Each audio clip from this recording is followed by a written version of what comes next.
गुरु जी लख लख शुक्राना। आज बहुत टाइम के बाद चेतना आंटी और इनके सारे गुरु परिवार जो है इन्होंने मंथली सत्संग शुरू किया है, यहाँ पर आने का सौभाग्य मिला है। और आज ही सुबह ही मुझे 2-3 लोगों के कुछ प्रश्न आ रहे थे और 2-3 दिन से आ रहे थे। जब गुरु जी को कोई सत्संग शेयर कराना होता है ना, तो वो एक जैसे ही ना प्रश्न पूछवाते हैं लोगों से, संगत से। वो कोई मतलब झड़ी लग जाती है, जैसे कोई एक पूछ रहा है वही चीज़ दूसरा पूछ रहा है, वही तीसरा वही चौथा। मैं सोचा इतने लोग एक ही बात पूछते हैं, तो गुरु जी आपकी कुछ तो माया होगी, लीला होगी, आप आंसर दिलाना चाहते होगे।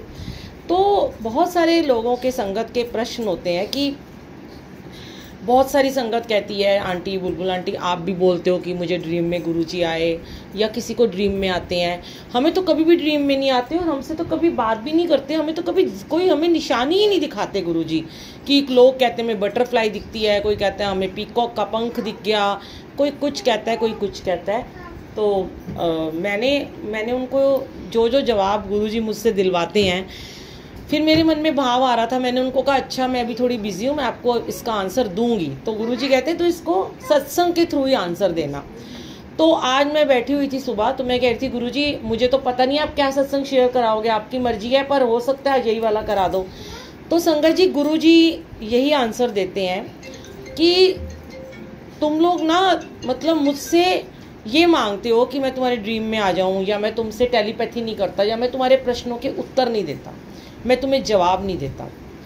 तुम ये बताओ कि कभी भी तुमने ये सोचा है कि ध्यान कैसे लगाना है, ध्यान में ध्यान कैसे लगाना है। आप सबने सुना होगा ध्यान कैसे लगाना है, पर आपने कभी ये सुना है ध्यान में ध्यान कैसे लगता है?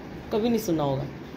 तो वो हमें बताते हैं जब हम अमृत वेला करते हैं सुबह, कि जब ध्यान में ध्यान वो लिव होती है। कुछ लोगों के आंसर होते हैं कि हमें नींद आ जाती है, बहुत ज़्यादा लोगों को नींद आती है।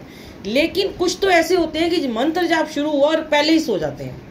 कुछ ऐसे होते हैं जो आधे घंटे बाद सोते हैं। कुछ होते हैं जिनको आखिरी के 5 मिनट में नींद आती है, अगर 1 घंटे का ये मंत्र जाप है। तो जिनको पहले आती है वो तो 1 नंबर के आलसी होते हैं, क्योंकि वो रात भर जागते हैं, उनकी नींदें नहीं पूरी होती हैं, तो वो भगवान को दोष देते हैं, भगवान हमें उठाते नहीं है। फिर कुछ होते हैं आधे घंटे बाद सो जाते हैं, तो उनकी आधे घंटे की उनकी ब्लेसिंग होती है। उसके बाद वो उनको गुरुजी कहते हैं चल ये बड़ा थका है, मैं इसको सुला दूँ। जो एंड में सोते हैं ना 2-4 मिनट 5 मिनट, जिनको सिर्फ झपकी आती है, वो वाकई में उनकी डायरेक्ट लिव लगती है। जिसकी ऐसे लिव लगती है ना, उसको चिंता करने की कोई ज़रूरत नहीं है, क्योंकि उसको तो गुरुजी अपना टेलीपैथी करेंगे ही करेंगे उसका। आप क्योंकि पहले गुरुजी ध्यान में बैठे हैं। अब ध्यान में ध्यान क्या है कि वो मालिक ध्यान में बैठे, हमसे पहले बैठे हैं, हम तो बाद में आए। हम तो इतने बेवकूफ़, इतने निकम्मे, इतने नाशुक्रे लोग हैं कि हमारा कभी ध्यान लग ही नहीं सकता। वो आ गए, ध्यान में बैठ गए। अब उन्होंने कहा तुम भी ध्यान में बैठ जाओ। अब 2 ध्यान चल रहे हैं, उनका भी चल रहा है, हमारा ध्यान कहाँ जा रहा है? अरे अभी खाना क्या बनेगा, अब वो ना आ जाए, घंटी ना बज जाए, आज सब्जी क्या बनाऊंगी, अरे आज तो प्याज ही खत्म है, आज तो टमाटर ही नहीं है, अब तो बड़ी मुश्किल हो जाएगी, बच्चों ने जाना है, हस्बैंड ने जाना है। ध्यान नहीं लग रहा। प्रभु कह रहे हैं मैं तो ध्यान में तुम्हें ब्लेस करने आया हूँ, मैं तो पूरी ब्लेसिंग देने आया हूँ, लेकिन तुम अपना वो कनेक्शन, चाहे वो 5 मिनट का हो, कहते हैं चाहे तुम 10 मिनट, चाहे आधा घंटा, जिसकी जितनी शक्ति है जो वही बख्शते हैं, अगर तुम वही नहीं लगा सकते हो तो मैं तुम्हारे साथ कैसे बातचीत करूंगा? और तुम मुझे ये फिर शिकायत करते। तुम एक बार ध्यान लगाओ, मैं तुम्हें वही विजन में दर्शन दे दूंगा। वही होता है स्वप्न दर्शन, वही होता है साक्षात प्रभु का दर्शन। अगर आपको ऐसे नहीं कि गुरुजी नजर आ रहे हैं, कि गुरुजी का सब रूप ही दिखाई दे रहा है तभी दर्शन हो रहे हैं।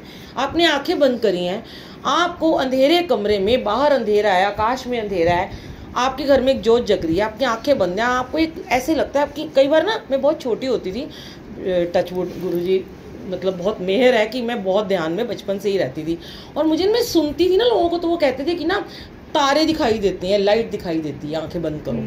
आपने देखा होगा जो बहुत ध्यान में वो लाइट, तो मुझे बहुत सारे सितारे नजर आते थे, पर वो मेरा बचपन था, वो मेरे को किसी और वजह से नजर आते थे, क्योंकि मेरी मम्मा नहीं थी, तो मुझे सब कहते थे कि वो सितारा बन गई है, तो मैं उन सितारों में अपनी मम्मी को ढूंढती थी। उस समय समझ नहीं थी कि ध्यान क्या होता है, लेकिन जो सितारे उस समय दिखाई देते थे ना, आज भी वो तारा जगमगाता है।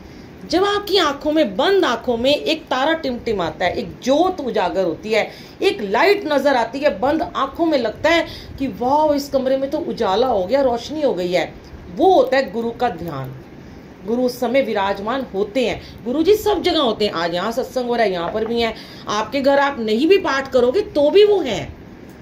अब एक बात बताओ, कोई बच्चे होते हैं अपने माँ बाप को नहीं पूछते हैं या सास ससुर को नहीं पूछते हैं, तो क्या माँ बाप उनका ध्यान नहीं रखते? वो फिर भी उनका ध्यान रखते हैं, वो फिर भी उनके लिए कमाते हैं, वो फिर भी उनकी पूरी सेवा करते हैं, चाहे बच्चा उनको जुतियां क्यों ना मारे, चाहे उनकी बहू उन्हें पानी क्यों ना पिलाए।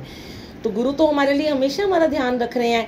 ये तो बच्चों का फर्ज बनता है ना कि हम कितना अपने गुरु का ध्यान करते हैं, हम कितना अपने पेरेंट्स का ध्यान करते हैं, हम कितना अपने बुजुर्गों का सम्मान करते हैं। तो अगर हमने, हमारे बुजुर्ग हमारा ध्यान रख रहे हैं, हमने उनका ध्यान रखा, तो नेचुरल सी बात है कि वो तो सोने पे सुहागा होगा, ब्लेसिंग तो मिलेगी मिलेगी। यही बात सेम टू सेम छोटी सी बात है गुरु जी की और संगत की है कि अगर तुम ध्यान में वाकई में बैठे हो, सारी चिंताएं छोड़ के, चाहे वो सत्संग है, चाहे वो सिमरन है, चाहे वो अमृत वेला है, चाहे किसी के घर में, ये नहीं अपने घर में है तो तभी ध्यान में बैठना है, ऐसा भी नहीं करना। मैंने बहुत सारे देखे, मैं यहाँ नहीं कह रही, यहाँ तो बहुत प्यारी संगत है और इतनी अच्छी जुड़े हुए, इतनी सेवा भाव वाले हैं। कई जगह होते हैं, मैं देखती हूँ लोग किटियाँ डाल लेते हैं, मंथली सत्संग करते हैं, कुछ भी करते हैं इकट्ठे होके। वो वहाँ जहाँ होता है ना, वहाँ तो बड़े डिसिप्लिन रखते हैं, लेकिन जब वहाँ से हट के दूसरी जगह जाते हैं ना, वहाँ पूरा डिसिप्लिन तोड़ देते हैं। ये नहीं कभी करना। हर घर को गुरु का घर समझना है, हर सत्संग को अपना सत्संग मानना है, हर जगह को। क्योंकि अगर आपने ये सोच लिया मैं गुरु के लिए आया हूँ, मेरा गुरु यहाँ बैठा है, तो फिर तेरा मेरा इसका उसका कोई घर नहीं है। हम तो सेवादार हैं, हम तो सेवा में जाते हैं। चेतना आंटी हमारी इतनी प्यारी हैं, ये तो नहीं मैं यहाँ आगे को अलग ही सेवा करूंगी, नहीं, बिल्कुल सबके लिए बराबर है। अगर ये आंटी बैठी हैं, मुझे बुलाएंगी, मैं तो इनके घर भी ऐसी, क्या पता अगला बुलावा आपको पता नहीं आप कौन हो। तो जो बुलाता है, हम गुरु के लिए जाते हैं। आपका भी यही भाव होना चाहिए, चाहे आपको रिलेटिव्स बुलाएं, चाहे आपको पड़ोसी बुलाएं, पर आपने आना सिर्फ गुरु के लिए। मत सोचा करो कि आज ये आंटी ने बुलाया है तो हमें समय से पहले पहुंचना है, और वो आंटी हमारी कुछ नहीं लगती तो हम थोड़ा देर से पहुंचेंगे। ये भाव पहले खत्म कर दो, तभी ध्यान लगेगा। फिर समझ में आएगा कि आंटी ने कहा था ध्यान में ध्यान क्या होता है। अब घर जाके सोचना कि ध्यान में ध्यान कैसे लगता है। वो तभी लगेगा कि जब हर जगह को बराबर समझोगे।